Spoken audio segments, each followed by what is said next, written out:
we were talking about management or cartels. This conversation started because of something that I did when I was 22. I had an artist, and this is actually what starts off our first question. I had an artist who was producing called Atemi. She could sing, I could produce, and we did 3 or 4 songs, and then I didn't have the resources to grow her. Yes, that is literally the story of Atemi. And then she came and she told me I met this guy called Peter. Peter is like 6'9". Me, I'm like Nini. Peter has cash. So first of all, I was very, very, very afraid because about mzana kula lunch yangu, sindio? This is true. But here is where now I think the music business starts. And it goes into my first thing of, is it a cartel? Is it management? Because a conversation with Peter changed my life. This is 2003. Right, management. That's all I can say. So I'm a businessman and I'm involved in 7 assets. We in the music industry do not view an artist or a song or music as a product. When you design a product, say you're manufacturing, you identify, is there a market? And you can map out that market. What do they eat? How much do they earn? Can they afford my product? The second thing is, how does my product behave? If today, if you take Coca-Cola for example, if you go to the UAE, Coca-Cola is written in Arabic, but the look and feel and taste is exactly the same. So you need to look at music the same way. First of all, people buy a brand because of how it makes them feel. So when I went into music, I brought in the skills that I had in business and in product development into the music industry. So it's a point of an artist deciding, this is my audience, this is how I'm going to go. That conversation for cartel or management, what does a manager do? What is management? Very simply. Okay, so management is, for me, is your business side of your brand or career. It's a person who looks at you and defines or rather look for markets for your brand or music or any type of content you're pushing. A manager is like your father, let me put it that way, yeah, or your big brother, someone who's going to mentor and guide you, yeah. And most of the mistakes people do, or rather, when upcoming artists choose for managers, they go for their best friends, or they go for maybe someone who has small links to the industry. But you need to look at those 2 things. 1, he has to be very experienced in terms of business. 2, he has to be a mentor to you. That's a manager to me. Okay, so how I look at it is a little different. I think from what we already know. What we have seen cartels being put as is people who look out for each other. That's what we have, or people who are currently undercutting others, or because they have different ways of looking at things, and so they travel in packs. If you've met a pack of lions just walking together, you either they pray for the day, or you just get away from them. And ideally, what cartels are, I think have just been misunderstood. It's just people who come together and look out for the interest of one. And I'll give you an example. If Team today decided to sing, I don't know, God knows what song, and all of us here decided to support him, you guys will call us a cartel, for sure. Those guys have decided, that's what they are. And so in future, as I look at it, there is a way to rebrand the name cartel. It's actually just a pack of people looking out for one particular one, or for that particular group. So I really do feel to unpack the meaning of cartel in that sense. But when I look at management, and I think Dennis is spot on, is somebody pretty much looking out for the interest of the brand. In this case, would be a product. Sometimes I wonder, can my music compete against Coca-Cola? Can my music compete against Adidas? And that's where I look at a brand being. So it's not just artist management, because an artist in this case, if I'd ask Fena, she'd say I'm a brand. So it's pretty much the lookout for that in a whole 360 degree. I think that sums up what management is, and Fena is an artist. When I first met Fena, I think I didn't know how young she was. It was Kinanda, first of all. It must have been either you had just turned 20 or something. Yeah. Yes. So, and then having seen Fena grow from then, which was 2011, to now, over the course of 8 years, it's 8 years now, I have seen you hustle, like guys here who are hustling, and then I'm seeing you on billboards. So this is actually my 10th year. I started out as a backup singer for Modoni the Drama Queen and Della in 2008. Then I decided to go solo, and obviously, like mtu atajui utaanzia wapi, you have no resources except the friends around you. So my first manager was my best friend, and to be honest, we did nothing. At least I had someone to walk into a meeting with and look like we know what we're doing, but we were just freestyling. And that's the time when I was feeling, oh, music, this is my life, this is my passion. Nah. It was all emotions as opposed to logic that this is a business. Like, I'm sitting on a gold mine here. So I had to make the shift over the years, and it took a lot of ups and a lot of downs. I mean, by the time I was getting on Coke Studio in 2014, it's my love for the music that got me there, because I would always perform, nilikuwa nenda nafanya shows for free, nilikuwa nimeanza kurecord album yangu, I released it that same year. So already I had more or less a business card to show, but I hadn't switched on to the fact that this is a business and I need to strategize long term. At the time, I came into a lot of money, and I reinvested maybe half of it, which is what sustained me to be able to come back and start again. Like, that was my capital. The other half I blew. Imagine you get like a mic when you're in your early 20s, you're balling, when do you say? So I had to learn the hard way. Like, you don't get to sing every day, so whatever money you get, reinvest wisely, and be very aggressive with how you're pushing your work, with the connections you're making. These people you're meeting here, this is someone who will change your life tomorrow. Just say a word or two. Jesus, amen. Say Yeah. that again. I think I'll jump in there and maybe ask, for me, the artists who I've seen make very quick moves in the last maybe 18 months, coming out of nowhere, is Arrow Boy. And me, I didn't even know him until like Juicy. And it, of course, to someone who doesn't know, it appears like magic. Nikatel, Nikina Joy will go in the background. And I'm curious for you, what was, from finding the guy and growing him into a brand, what was that process like? Kaka Empire found our boy. So it was a relationship between the artist himself and also wanting to be signed. And before we signed our boy, while I was still at Kaka Empire and our boy was still at Kaka Empire, we looked at him for a very long time. It just hasn't happened like an overnight thing. For like a year, I think. So it was something that takes time, but it also depends on the artist. Is the artist hardworking, number one? Is he disciplined? Everything, like personally, before even signing. Is he disciplined? Is he hardworking? Does he love what he's doing? Or is he just doing the music because of the fame and something else? Does he take himself as a brand, first of all? So when we signed our boy, of course, I can't say Kaka Empire is a cartel. It's just that the management or the team that was behind him made him who he is today. And that's why even later on, after I left Kaka Empire and after he left Kaka Empire, he couldn't go to somebody else, just pick up somebody else who doesn't have the experience, but still came back to me, one of the people who helped him bring his brand to where it is today. Yeah. And I think also as someone who does radio, which means, sasa radio katelo kweli, because you decide, this is true, Yeah. you decide or you shape people's preferences. Yeah. Yes. Yeah, but I can't say, of course, if I'm in radio, I can't play something that is not quality, number one. What is quality? Quality is good production. Invest back in your music. So now I've had that for so long, but I will give an example of something that runs counter to that.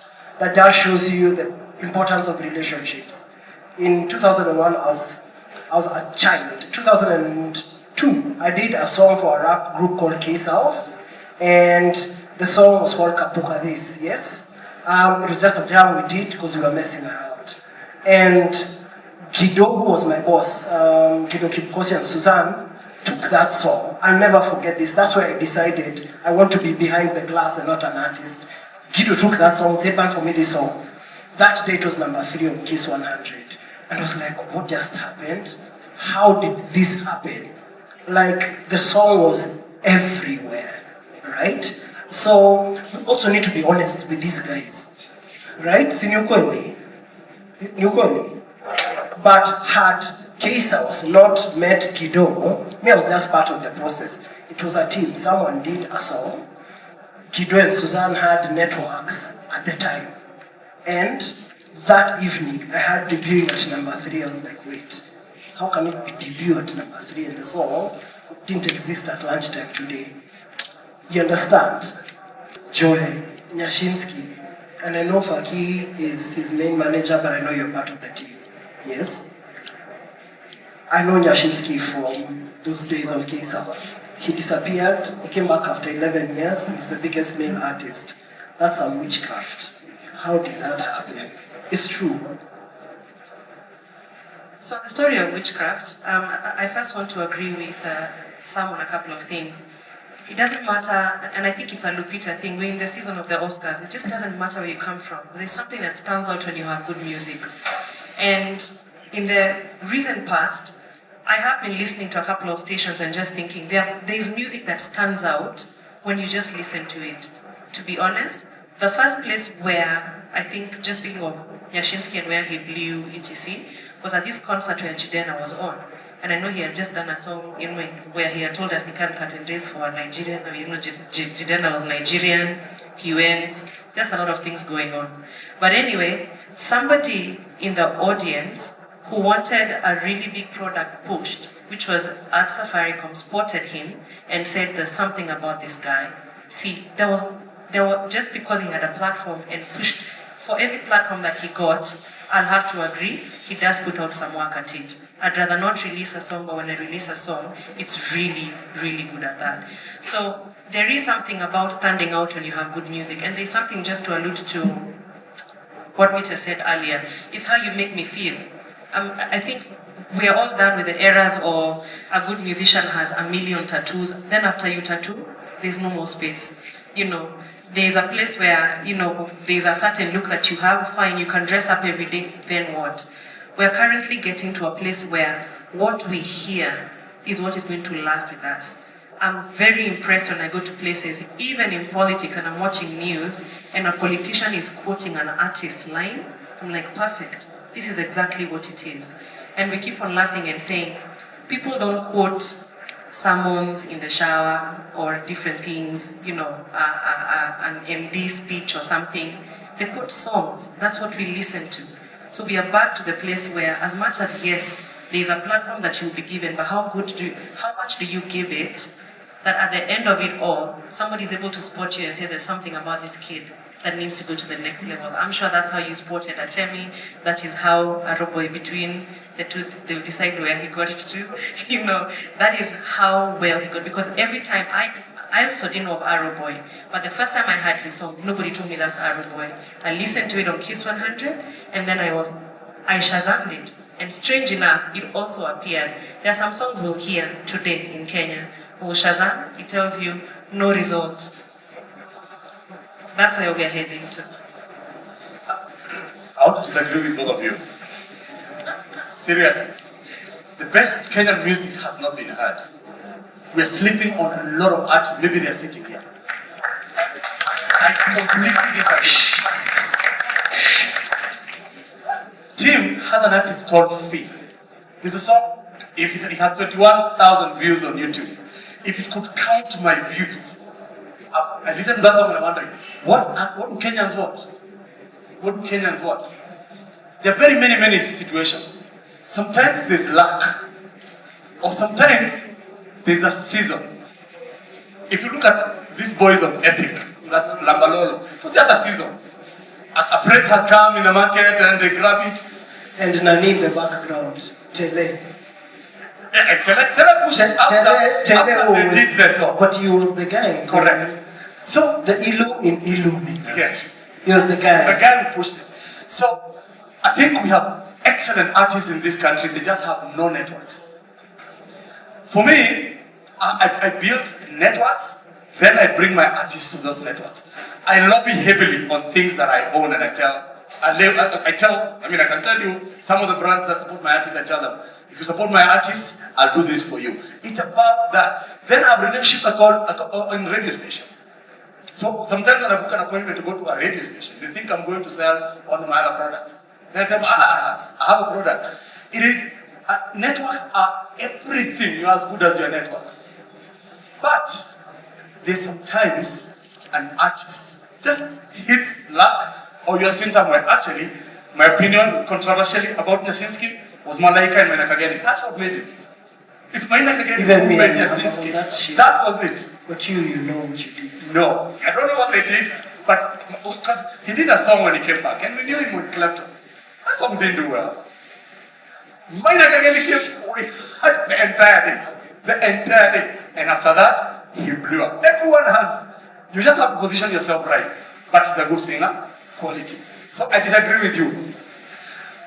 Arabo is using your networks. So I think I'll go into my next point, which was, we have all talked about networks, we've all talked about the brand, but it keeps coming to one thing, having something that will get you noticed by these guys here, right? I think that's where we need to start from. What are you really good at? I think had Nyash not performed, had a time he never showed up in my session in 2004 to do a demo, I would have never met you and should have never. So I think it starts with, I think if you didn't do all those freaky nanders, where I was lying to you that I'll give you studio time, you'd not be on. That you'd not be on. It's true. I mean, Kumbe, you've been lying to me all along. I thought that I just made it. But it's true. You have to put it. It all starts with the product, and your song, that song that you're working on, that's the product. If it's shit, it's shit. Like, it won't go anywhere. So you have to perfect your craft. Practice. You're a musician for a reason. You're a songwriter for a reason. Don't just rhyme for the sake of rhyming. Rhyme to tell a story and to be heard and to be remembered. Then we will pay attention. I want to talk about hustling for a minute. Cannot cut out hustling. Vicmas Luodola.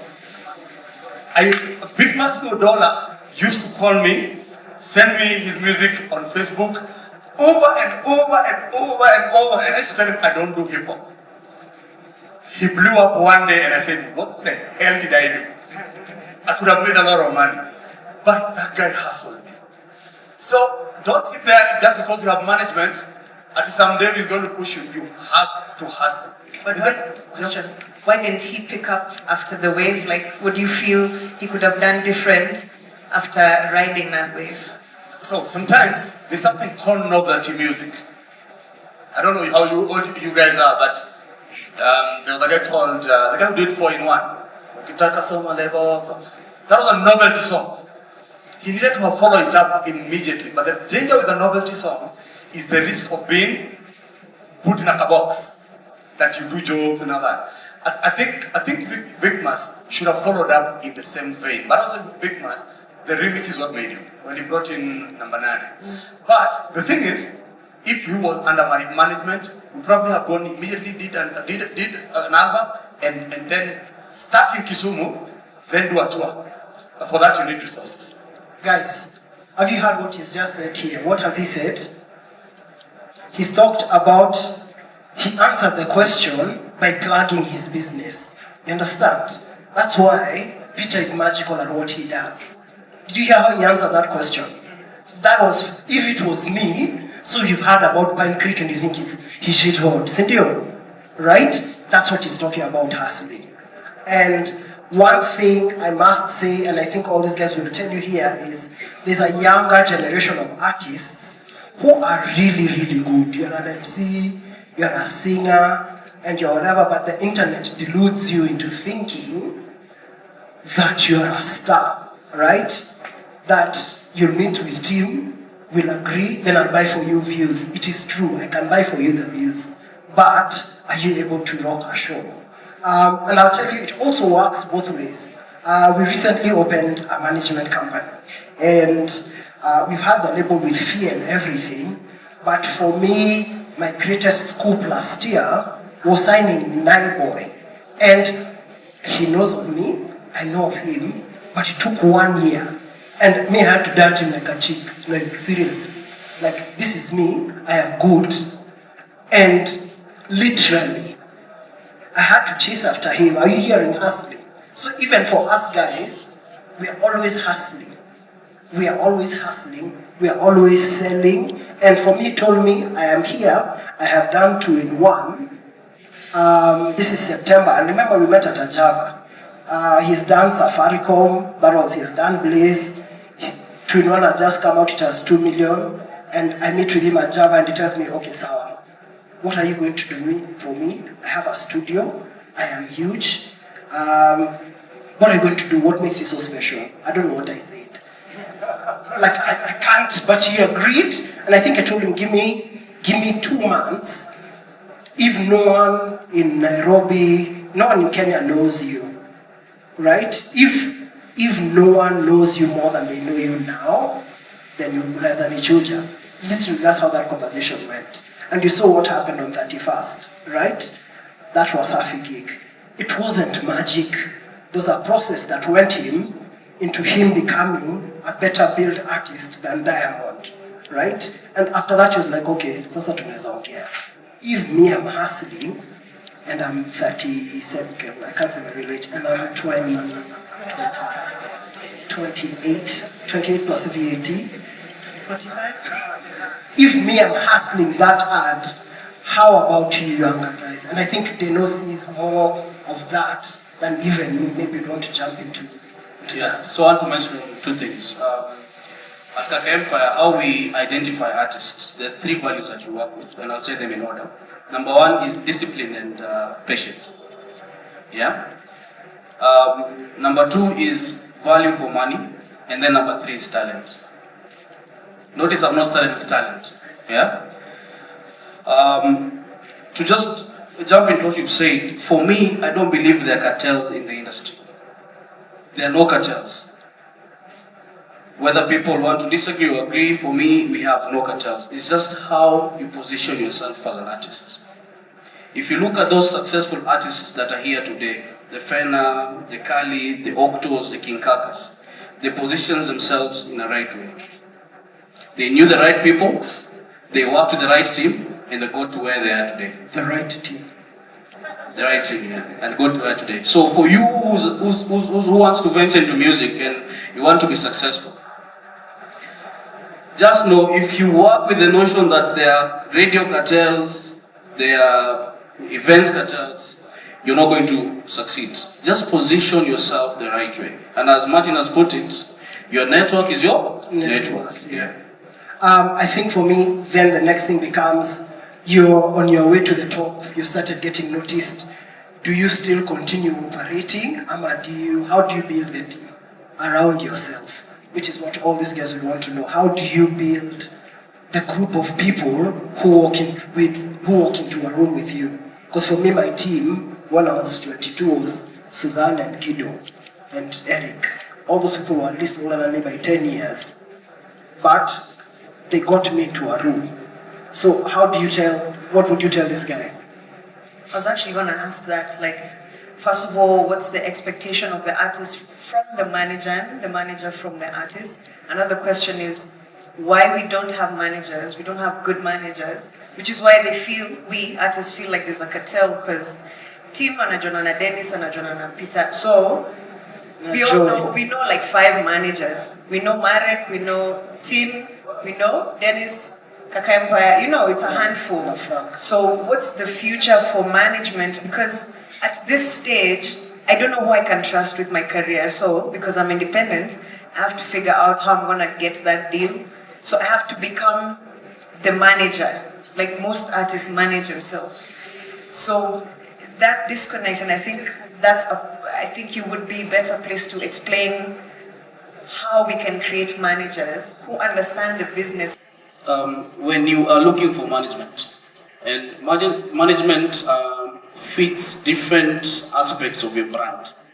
Like when you started Kaka Empire, I was the PR, I was the accountant, I was the tour manager, I was the A&R, I was the producer, you know, so I was doing so many things. And it reached a point where I couldn't handle all those things. So what you need to do is you need to start with a team.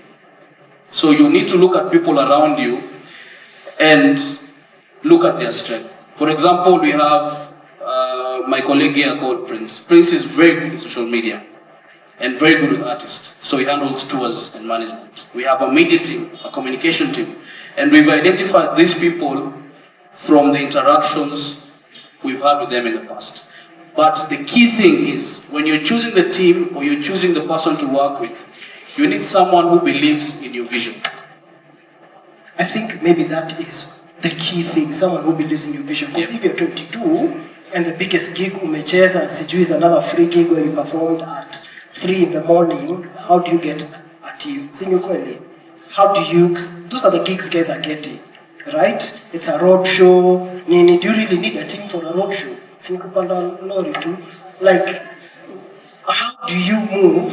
For me, I'm like, if I was their age, what I want to know is how do I get to the next level where I'm here, I need to get here, and I know I'm hot, right? How do I get there?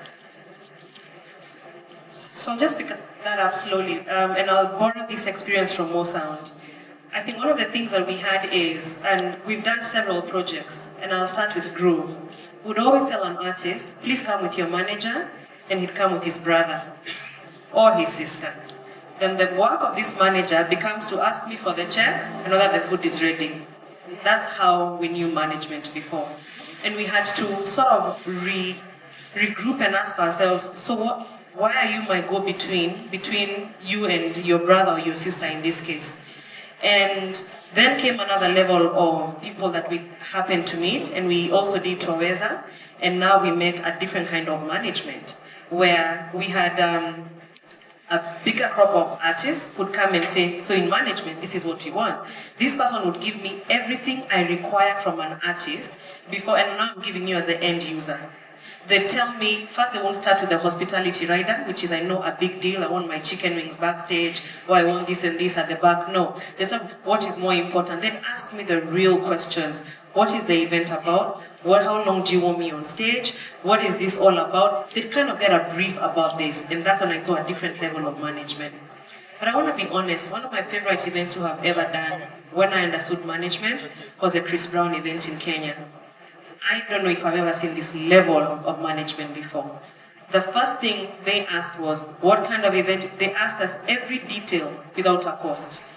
So I figured, what are they calculating at the end of the day? Because not every cost was the same as the other.